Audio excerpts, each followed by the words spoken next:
So I know y'all are probably used to me grabbing a mic and singing.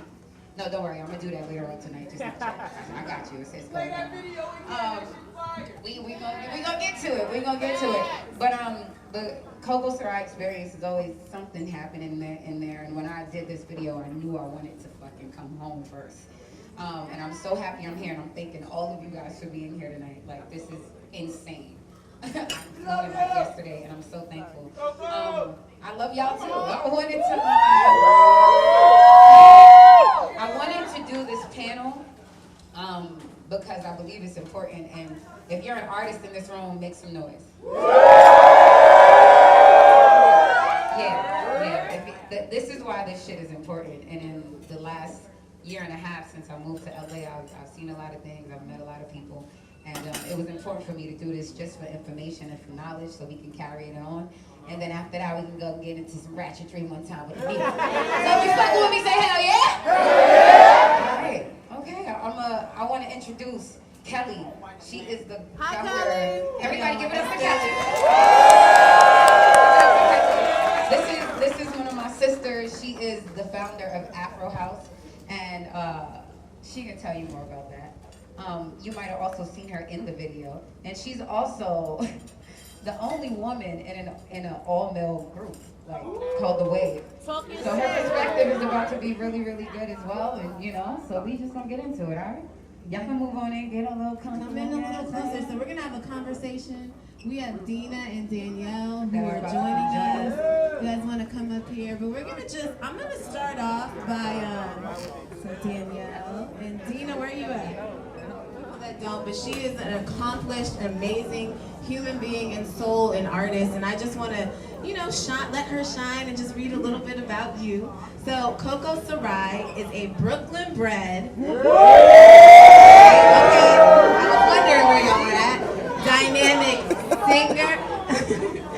singer, songwriter, performer, and has worked with Grammy Award artists such as and producers Dr. Dre, Anderson .Paak, Big Sean, Rick Ross, K. Michelle, Wale, right, Busta Rhymes, and keep it going, right, and many more.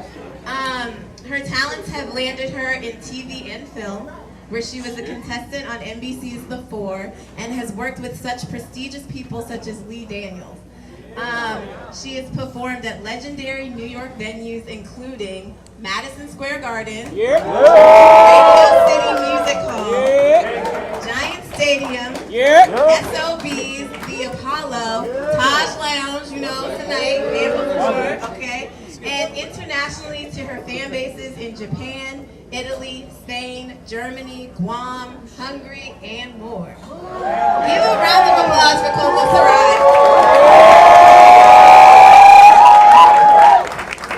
Okay, Brooklyn. So Coco, let's get into it. All right. So can y'all hear me good? Yeah. Can y'all hear us? Okay. So we're back here home. Yeah, turn up this microphone. Your microphone's a little louder. You gonna be doing more talking. Okay. No feedback. Yeah, no feedback. All right. Okay. So we're back here in New York City. Coco and I met in LA through Rick Hertz. Where are you at, Rick? Rick Hertz, if you can hear Rick, make some noise. Rick was like, yo, my sister Coco. Rick Hertz is right up there. There's Rick Hertz right there. Rick Hertz. Yeah. When Coco moved to LA, Rick was like, yo, my sister's moving out there. You better take care of her. Don't play no games. And I was like, word, I got you. This is my sister now. And so you've been in LA a year and a half. Yeah. What's been going on? Where did you last? Where does the story continue from New York when you hopped on that flight? So, okay. So this is what had happened was, because I know a lot of people were like, she was on TV and then the bitch popped up with palm trees. We don't know what happened to her. So, I was on this TV show called The Four. If y'all could bring it down a little bit in the back, just a little bit, So I was on this TV show called The Four. And while I was out there, it filmed a week before it came out. So if it filmed on the 3rd, then it aired on the 11th, okay?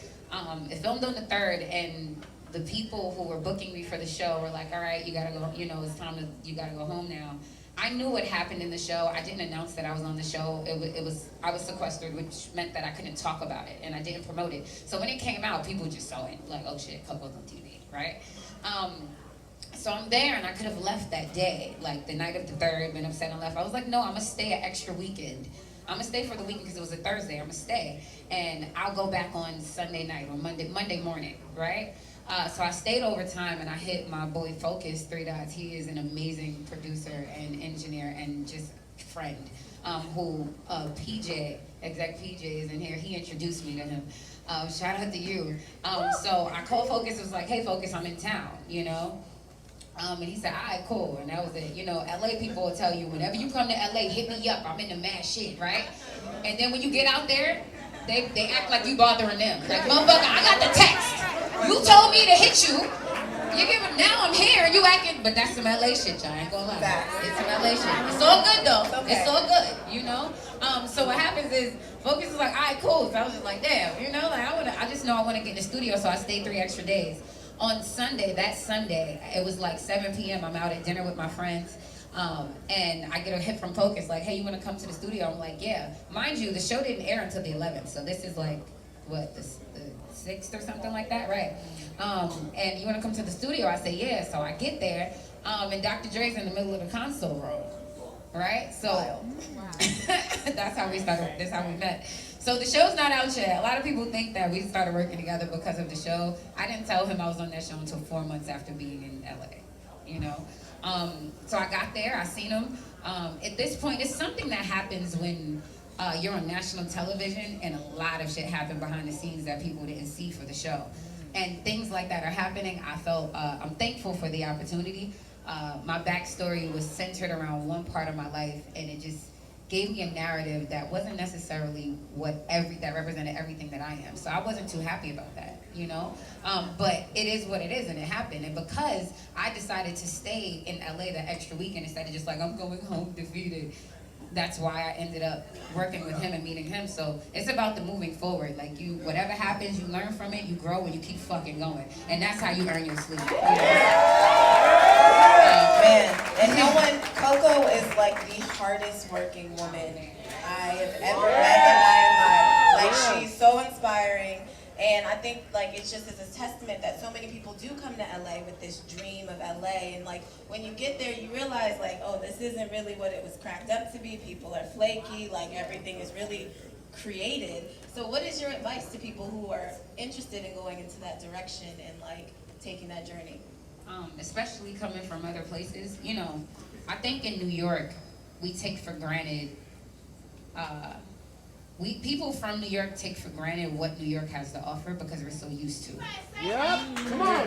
You know, and I'm saying that as a New Yorker because I feel like a part of me took a little bit of it for granted until I got to LA and I realized it's something about a fucking hustle that we have. Like, it's a hustle that we have, like, that's in us. We gotta get if you gotta get the work, you gotta get the work. You might run through an old lady to get there. Like, miss, I can't miss this train.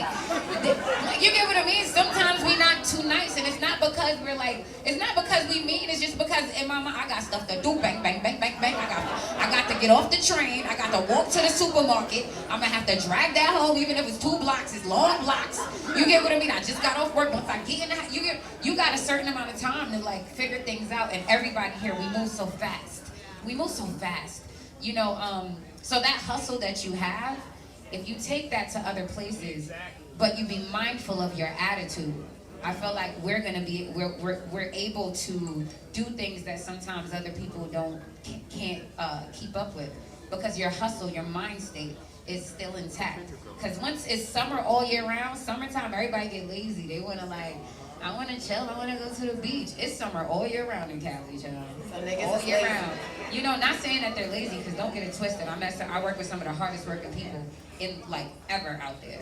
Just saying that if you come from here and you go there, I see a lot of New Yorkers that I know get lazy, and I'm like, I'm not getting lazy. If I was doing 3 sessions in New York, I'm doing that in Cali. The only difference is palm trees in between the breaks. You get what I mean? Like, it's some palm trees. You know, bitch go hiking. You know, I don't eat meat no more. Like, I'm a little different. I'm just trying to keep it healthy. But let me tell you something.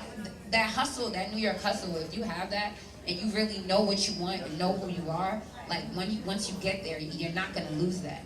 The people who they say everyone loses their stuff when they go there. First of all, if you're from New York and you've never been there, you don't know what the fuck you're talking about. Stop thinking everybody's drugged out and acting crazy because they moved to LA. That's annoying. You get me? Like, but it's a matter of just having your hustle, knowing what you want, and really, really being set and focused on that. You know, don't get caught up in the hype.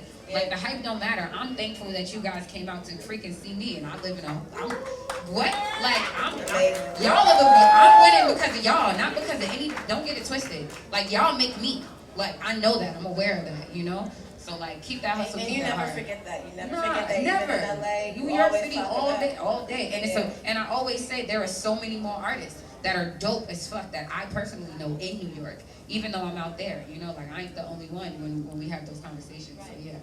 So tell me about your hustle. Your hustle is, like, you know, unmatched. So tell me about the song, Coffee in the Morning, and the video, and how it all came together, how you dreamed up this vision. Because, you know, Coco really, like, I don't know what the credits said, but she really directed this video. I was there. She directed this video. She had the vision for the video. This was her vision for real. And shout out to Renee, who's in LA, who shot the video. They worked so well together. But please tell everyone about just from the beginning, the song, the video, the treatment, everything. So Coffee in the Morning, I was a teacher. A lot of people know that I used to teach for like a long time. Even while doing music, I was teaching. And I was teaching musical theater and vocal, and that's very close to my heart. When my mom died, me being a teacher is what really saved my life. Those kids saved my life, you know? And there was a little girl. Crap, already, not already, Jesus. Shit. I'm a potty mouth too, I'm working on it, y'all. Working on it. Sorry, I'm Monica.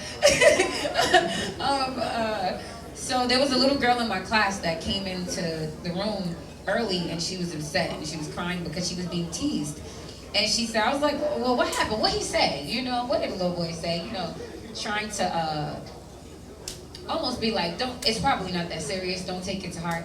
And she was just like, you know, they keep calling me black and ugly and this, that, and the third, and a burnt roach and da-da-da-da. And I looked at her and I was like, what you talking about? We the same complexion and Miss Coco is fine. You know, like that. You know, that's exactly what I said to her. And you know what she said to me? She was like, yeah, Miss Coco, but like, I mean, like, they calling me ugly black, not pretty black like you.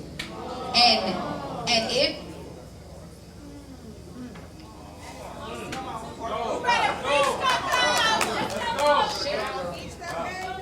yeah, I'm gonna need some tissue. We gonna get through this fast. I ain't gonna make this last thing. You a G. No tears. You know what I mean? I'm gonna drop them. It broke my heart because, you know, I'm looking at that little girl like, damn. I looked at her like, damn. If I had a conversation with my 6-year-old self, I'm looking at you. You know, and I didn't have a me to look at. I didn't have a me to be like, yo, this is so fire. Like she's driven and she's focused and she looks just like me. I didn't get to see artists on TV that look like me. And this little girl is in my singing class and she wants to be like Miss Coco. And I'm sitting here like, yo, I don't need you to be like me. I need you to be better than me. You're supposed to be better than me because you have a me. That's what my mom used to say to me, you know? So instead of making it a thing where you call the little boy into class and be like, oh, you shouldn't, da-da-da-da, knowing that this is conditioning, social conditioning, I'm not about to sit here and like beat up this little boy about this because he doesn't understand either. So as a class, I brought them in a room and I decided to do a lesson on colors, but colors itself. So disassociating what marketing does with colors. So people see yellow and they think happy. People see red and they think sexy. People see green and they think, you get what I mean? Like, so what I did was, I'm like, all right, we're gonna say, you know, what color are your thoughts? I did that with them. And we're also gonna describe a feeling. Like, what does this feel? So they're like, Miss Coco, what color is heaven? You know, what color is heaven? They say white. Miss Coco, what color is heaven? I said black. Miss Coco, what color is happy? They said yellow. What color is happy? I was like, ooh, green. You get what I mean? Like, it's trying to, and they're like, you can't do that. And I'm like, why? Why can't I do that?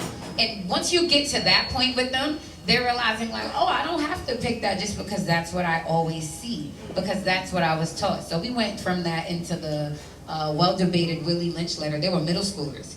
And I was like, okay, so let's break down this part right here. So this is why you think light and dark mean this and that. And this is what's still happening right now. You know, so like really doing that with the class, and I did it in one lesson, and then I made them write about it the next, you know, for homework and come back. But it's something I would do called a sacrificial piece, which meant that I had to do the same lesson in the same amount of time. And if you wanted me to go first, I'd share. If it was bad, it was gonna be bad, but at least we share it, right? So Coffee in the Morning was what I went home and did, but it was an acapella. It was just an acapella record. And I brought it back to class, and I, you know, played it for the kids. And that's how this song came about. It was an acapella record that I recorded at home in my drawers. No, for real. You know what I'm saying? Just, you know, eating popcorn and she's like, oh, this is fire. Let me do this. You know, and then when it was time for me to start releasing music, I have a full project ready. But I felt like I needed to solidify and stamp this thing that I never really spoke about. And not do it in a way where it was so fucking preachy that people are like, oh, you hate yourself because you're talking about colorism. No, motherfucker, it's real. You know, but people that like to deny it will tell you that you crazy, you don't like you. I've experienced that, so that's why I'm like, okay, so what I'm gonna do with this video is I'm gonna show you this beautiful range of some fire blackness. And then when you ask me why I wrote it, I can tell you why. So instead of the little kids now having to feel like I'm upset and, you know, we're just talking about hardships and just bad things and battles, like I want them to see themselves now and be able to be like, oh, look at me. That's me. That's me. From light to dark, everybody, big to small, like guys, girls, everything. I want them to all see themselves. And that's why I made it happen that way. That's amazing. So that's what Coffee in the Morning. Of course, like, you're an educator as well. And I feel like educators are like our unsung heroes. And educators are just so important to just shifting the culture, changing the conversation. So I'm so grateful to you for that. Tell us a little bit about your beauty journey and how you got to this place of confidence to even put this out. Like Ooh, child. First of all, thank you, New York City. I'm gonna say this because New York City is the hardest crowd to fucking please. New Yorkers will like you and look at you like. And don't say nothing and tap you in the bathroom and be like, yo, that shit was hard.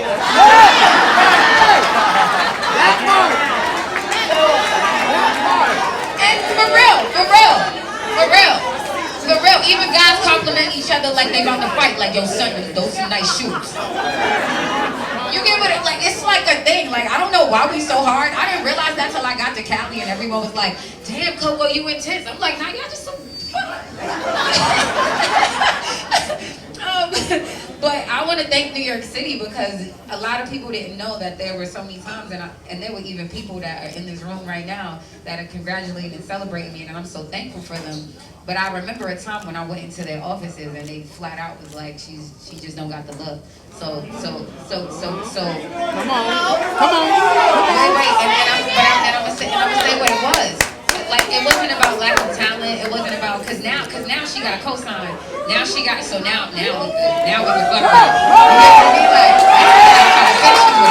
And let me tell you something. I'm not mad at it. Let's get to it so that way when I have the opportunity, I can pull who I need to pull to do it too. You get what I mean? But there was a time when that was happening, and I would come from the offices in the daytime, and I got old managers here that'll tell you, and you know, they're like, yeah, it's cool.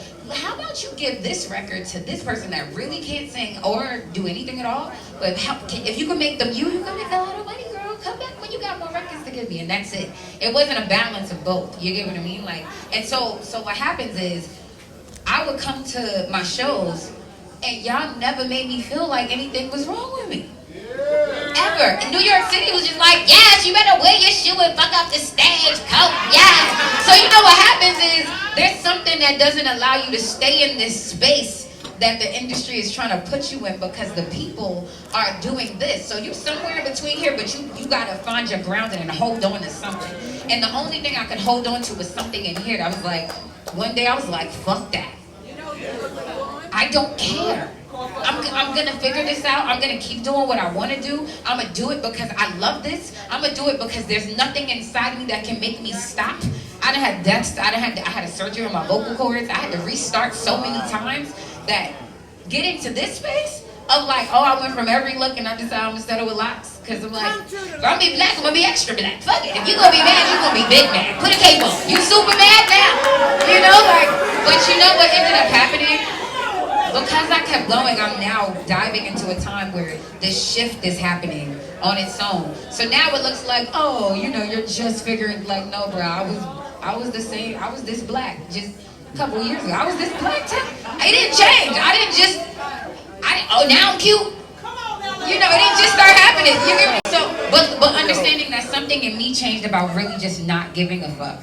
You get what I mean? And deciding that if I'm gonna do this art, like, because I can do all these other things, I want to be intentional about my art now.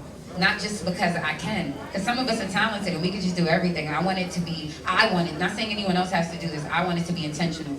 And so that's how I got to this space of like, oh no, I'm going to intentionally take out my weave and wear my hair in an afro for the 4. I'm going to intentionally, this is something I like to do, and this is what I want to do, this is what I'm choosing, but it took time, and I went through a lot of phases, a lot of looks, a lot of feelings, till I got to this point, and now it's in a space where it's like, if you don't fuck with it, you don't fuck with it, but if you do, you fucking with something that's really who the person is, and so I'm thankful for it, you know? So thank you. Such a queen. And I think just your strength in that, your strength in your power and just your beauty. And I think that one thing about the video is that this was an all-female production. Yeah. And that's something that you were very adamant about. She was like, we're going to have all women of color running this video. Talk to us a little bit about that. Why is that important? What does that do for the culture to see something like this produced by all women? Okay, so for most of my career, there have been nothing but men supporting me. Men, make some noise for yourselves. Are we gonna start there? Let me tell you something. I love y'all. Don't get it. Pro woman doesn't mean anti-man. But I'm gonna speak on something right quick. You know that the way this world is working, right? And I don't believe that it was an issue with women per se, where it was like, oh, we got issues. It was a matter of, one, opportunity. Women weren't in the same positions and aren't usually in the same positions as the men in the music industry to even make those decisions. So you can support me as much as you try to, but can you really if you're not even there yet, right? So that's one. So I'm not gonna have that many if they can't help me in these same ways. At least not them. But you know, nowadays we got a panel full. That's one. Two. In that time, my focus and my drive is so relentless that there was just a time where at that age group, I don't think the women around me were as driven. You know, they weren't on your earn your sleep. I feel like everybody want to fall in love. That shit was not blocking me doing music ever. I was always about like, I feel you, I like you, baby. That's no good. I got to go. Come on. I love you. I'll be back home. There's food in the fridge. You know, I got to go. I'm not gonna make it home. I'm in the studio. Somebody just walked in. I got to get it. It's 8 a.m. You just gonna have to be mad.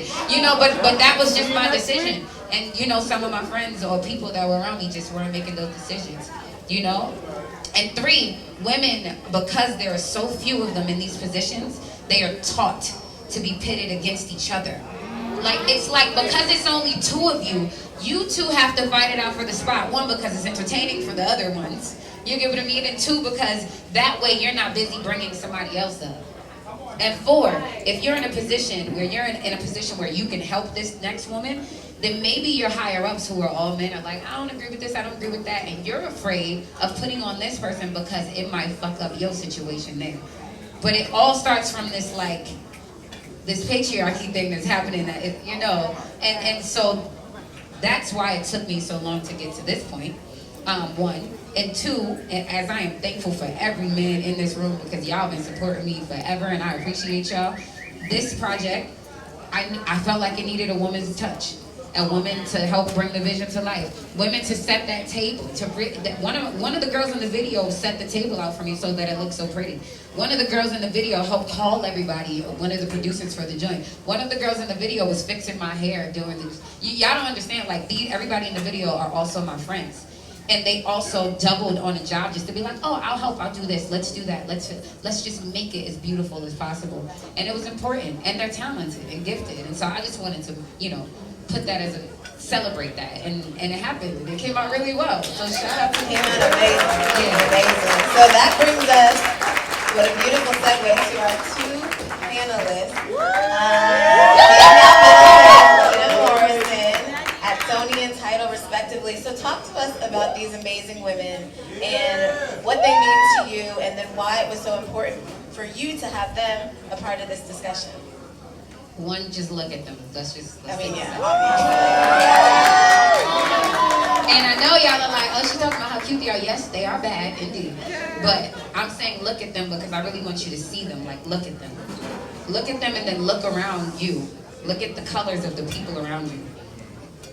In these positions, being in corporate in music, I'm not used to seeing women in corporate.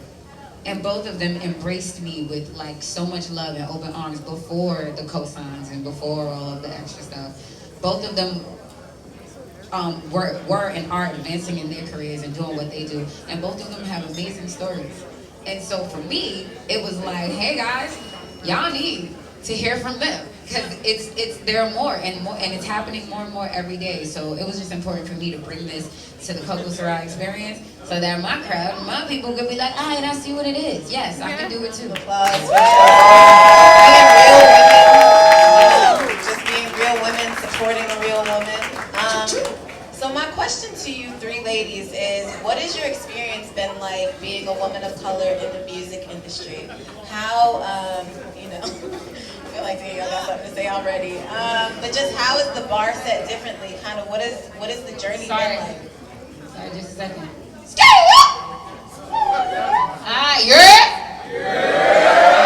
I know we got a little bit more time. I know New Yorkers get antsy. They like, bitch, you ain't singing. Shut up. Listen. I know, but wait. Let me finish. I told y'all this was gonna be a panel and informative. So I need you to please respect the mic and keep it down.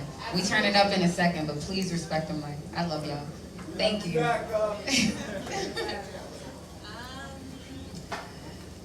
Well, it has not been easy. And I honestly, in 2019, I wish I could say that, like, it's great. I feel so totally supported and everyone understands my vision and everyone supports me and I feel so loved and I see myself all over the place. I don't.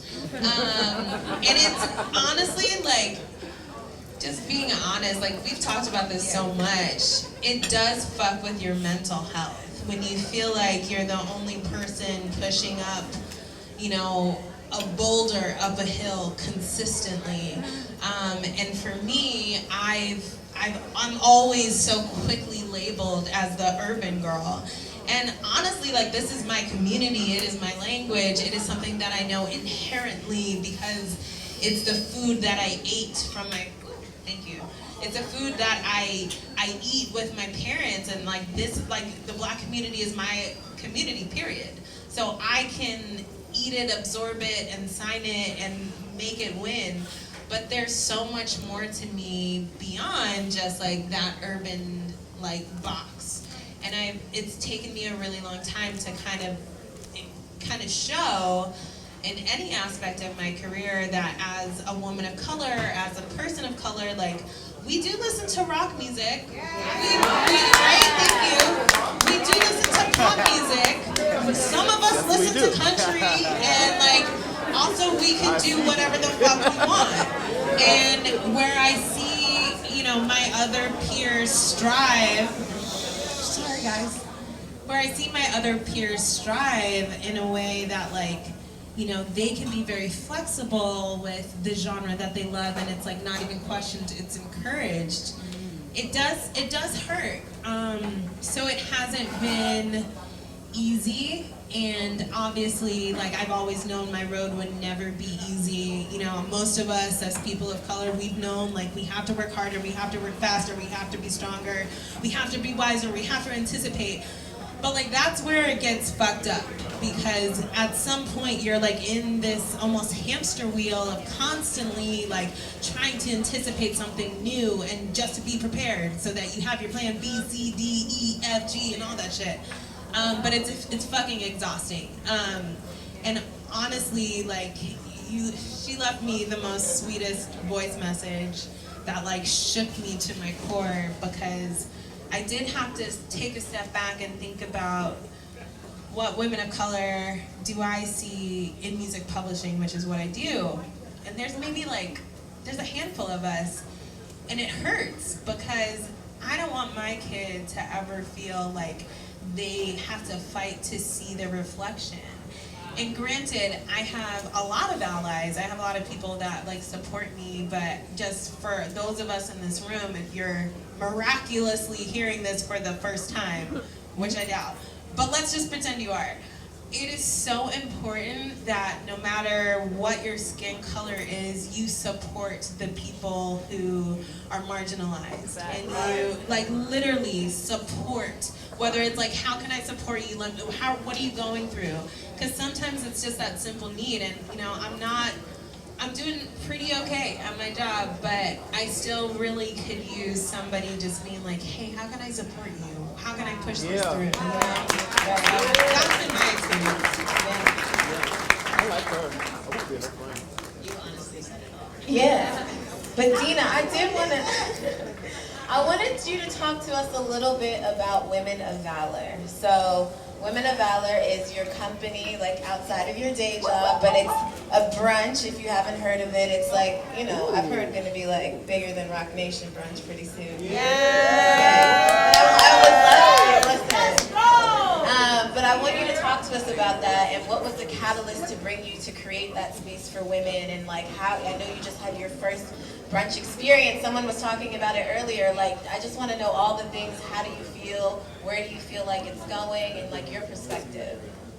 Honestly, first and foremost, what Danielle said, she just hit the nail on the head. Honestly, it is not easy at all. And I know everyone on this panel and all of you guys have had some issues getting to where you want to be, but honestly, Women of Valor just really means persistence. And first and foremost, it means no competition. No, seriously, because at the end of the day, what do you gain by tearing another woman down? What does that give you? How much further do you get because you're belittling someone? Like, you get nowhere. So Women of Valor honestly just means bringing all types of women together, all different flavors, all different shades, and all different industries. We have music, media, tech, finance, socioeconomic, everything, just coming together and just be like, I see you, girl. I see you. You're doing your thing. I know it's hard out here because, like you said, there's not a lot of us out there. So it's really just an opportunity to bring all of us together. Just say, hey, sis, I see you. I celebrate you. I honor you. How can I help you? How are you doing? What do you have going on? How can we put our two heads together and figure out, you know, okay, you got this going on, I got this going on. How can we help push our ideas forward together? So that's honestly the gist of it. It was not just myself, it was my amazing partner, Michelle Hockett, who I met at my current job right now. It was just, I just had a dream. Like, not corny like that, I had a dream, but like. Dreams ain't corny. No, you're right. But like, you know when you have an idea and you literally like can't go to sleep at night? Like, you'll go to sleep thinking about that, and then you'll wake up thinking about that, and you're like, like, why can't I stop thinking about this? Why can't I stop thinking about it? Yeah, and it's like, and I was like, okay, God, I'm gonna just start saying it.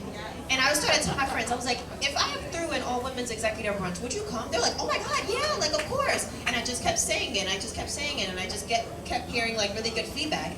And then one day I went to my coworker friend, who's like my work wife. I was like, hey, if I had an all-women's executive brunch, would you come? And she was like, I have a deck for that idea. Wow. Look at God. So, honestly, like, that's how Manifestation, everybody. Manifestation, honestly, like, there's nothing that, if God gives you a vision, He will give you the provisions, honestly. Like,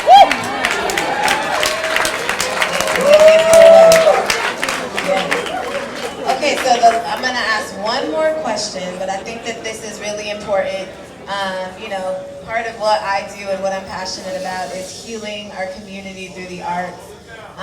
So a lot of conversation has come up recently, obviously, about mental health and making sure that we're taking care of ourselves. And self-care and how that is so important to just being the best human being, the best women that we can be. Can you guys just talk to me a bit about your self-care rituals? What do you do? How do you keep it, what are you trying to do maybe? Like, what is it? Well, I'm starting to learn that I have to have a day that's just for me. Yep.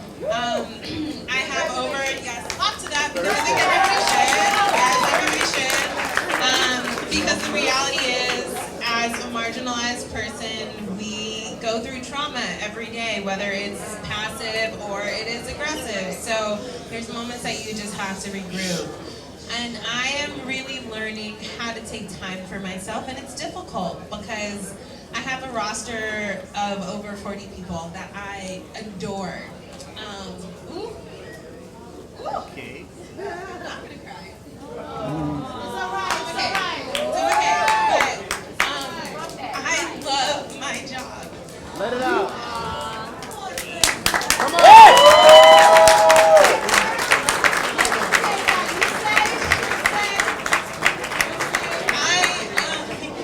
I love my writers.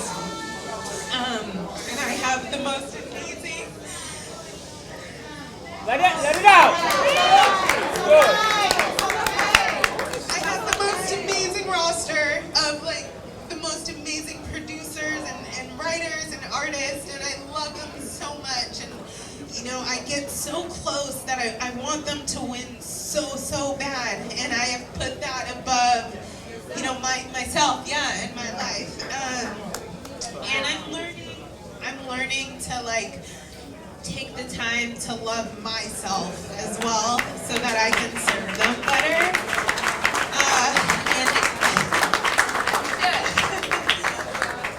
But within our community, I wasn't raised to go to therapists. Exactly who was. I was raised to pray, and I definitely think we should pray. I do. But I also think it's okay to talk to a therapist. So if somebody is thinking or is depressed, we should talk. That's really important. So I'm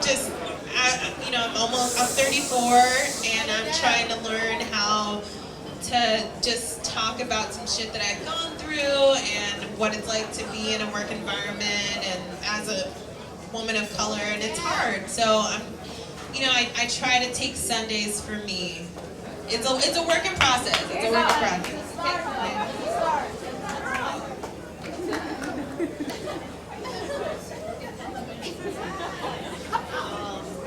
That's so important. Having me time is so important. Because if you're not good for yourself, you can't be good for anyone else. That's so true. I would say, honestly, my group of people around me, they support, my friends are so supportive. They're so amazing. I could literally text them or call them at any point in the day, any point in the hour, and I'll just be like, man, I'm just sick of these niggas, just so. And they're like, man, you got it, you're good, you're a star, you can keep doing it, and it's just that constant encouragement, that constant support for people that have your genuine interest at heart. If you're doing something and it sucks, they'll tell you it sucks. But when they know that you're just beat down and you just need that extra love, that extra encouragement, my core group, I love them with my whole heart. So honestly, making sure I spend time with my friends and just being honest with my feelings and my emotions. It'd be hard sometimes, honestly, and just being real. Yeah, I think I'm reading this book right now called The Emotion Code, and it talks about trapped emotions, so that if something happens to us and we don't actually process the emotion, that emotion can get trapped within our body and manifest itself as different types of illnesses. So this conversation is really important, especially in our community. And I just want to thank Coco for opening up the space to allow us to have this conversation with all of you. I think it's really important. Women are incredible. We give birth. We carry life. What else is there, really? So just love the women in your life. Love yourself as a woman. Love Coco. Love Coco. And do you want to say anything else? else, but we're gonna show the video one more time, and then you're gonna get to perform it. Do I want to say anything else? Thank you. Thank you. I'm about to get there.